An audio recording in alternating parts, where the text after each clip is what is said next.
Hello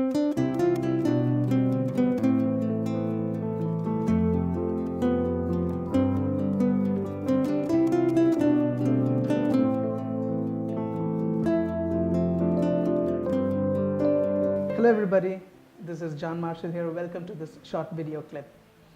The question that we'll be addressing today is this: are all worldviews equally true and valid?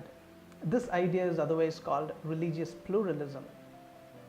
So the idea that all religious worldviews are equal and true is religious pluralism. And now this particular worldview, among the myriads of worldviews that are available out there in today's day and age, is very popular. This worldview that all religions, all worldviews are equally true and valid is very popular because it gives, or it assumes, or in the sense it supposes that it brings about peace and harmony. So if someone said it doesn't matter if you are a Hindu or a Christian or a Buddhist or a Muslim, it's all fine because fundamentally we all believe the same thing and they're all equally true and valid.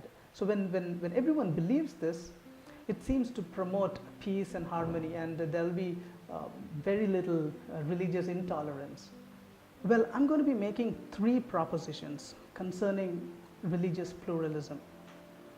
The first proposition is this: religious pluralism as a worldview is self-defeating. Well, I'm going to be illustrating this particular point by giving you the following syllogism. Now you'll have to put your thinking caps on here. It can get a bit complicated, but please bear with me. It makes a lot of sense. The first premise of the syllogism is this: all worldviews are true as the religious pluralists believe.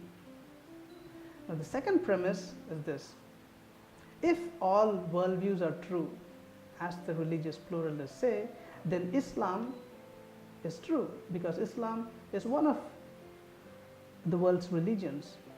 And now you can substitute Islam with any other worldview and this syllogism works. So premise 2 says if all worldviews are true, then Islam is true.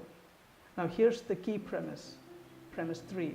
It says if Islam is true, then non-Islamic worldviews are false. How so? Because Islam claims exclusivity. According to the Muslims, all non-Muslim religions and worldviews are false. So that's the key premise here. And now the premise 4. If non-Islamic worldviews are false, then not all worldviews are true. If non-Islamic worldviews are false, then not all worldviews are true. Why? Because Islam disagrees with all the other worldviews. So what's the conclusion now here? The conclusion is this: if all worldviews are true, then not all worldviews are true. That's the logical conclusion of this particular worldview. The idea that all worldviews are equally true and valid is self-defeating. There's a self-defeating statement here. It defeats itself. The statement that if all worldviews are true, then not all worldviews are true is a self-defeating statement. And therefore, religious pluralism as an idea, as a worldview, is self-defeating.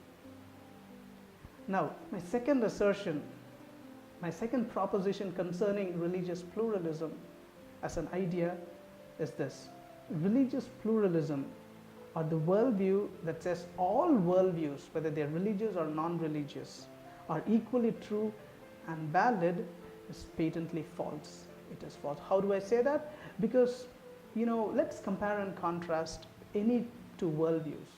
For example, let's take Christianity and Islam for time being now. So what do the Christians believe and what do the Muslims believe on their major issues, like the major doctrines? What do they believe on the major doctrines? Let's compare and contrast Christianity and Islam. What do the Christians believe concerning the nature of God? Christians believe that there is one God who is tripersonal. What do the Muslims believe concerning the nature of God? They believe that God is one, but he is not tripersonal. What about Jesus Christ? Christians believe that Jesus is God. Muslims don't believe that. They believe that Jesus was merely a prophet but never God. What about the Bible? Christians believe that the Bible is the inspired, infallible, and inerrant word of God. And the Muslims reject all these claims. They think that the Bible is corrupt. What about the death and resurrection of Jesus? Christians believe that Jesus was crucified, he died on the cross, he was buried, and then he rose again from the dead. Muslims reject all these claims. They believe that Jesus was not crucified, much less dying on the cross. What about salvation? Christians believe that salvation is by grace through faith in Jesus Christ. What about the Muslims? They believe that salvation is the will of God and it is through good works. And so when we look at all these major fundamental doctrines in both these worldviews, we see differences all over the place. So they're fundamentally disagreeing with each other. So the idea that all religions are equally true and valid is not true. Why? Because here's an example. We just saw that these two worldviews don't agree with each other fundamentally. And so religious pluralism as an idea cannot be true. Moreover, it simply means that religious pluralists don't take any worldview seriously at all. They don't take the truth claims of any worldview seriously. It simply means that they are naive and ingenuous. And so I think, in summary, all worldviews cannot be equally true and valid. Why? Because it is self-defeating to make such a claim. It is self-defeating to say that all worldviews are equally true and valid. Why? Because every worldview fundamentally contradicts each other. And perhaps you're thinking at this point, yeah, I get the point that all religious and non-religious worldviews are not equally true and valid, but maybe all worldviews are equally false. That's a genuine question. So at this point, there are two outcomes. The first outcome is it could be that all worldviews are false. And it also could be the case that one of these worldviews that we find in today's day and age is true. So, how do we decide? How do we know which worldview is true? Fundamentally, it all comes down, or it all boils down to evidence. So if someone says all worldviews are equally false, what is the evidence you have to suggest that all worldviews are equally false? That itself actually is a worldview. A worldview which says all worldviews are equally false is also a worldview. And it should be backed up by evidence. It should be backed up by philosophical reasoning. And if someone says that this particular worldview is true, what is the evidence that you have to say that this particular worldview is true? So, how do we know which worldview is true?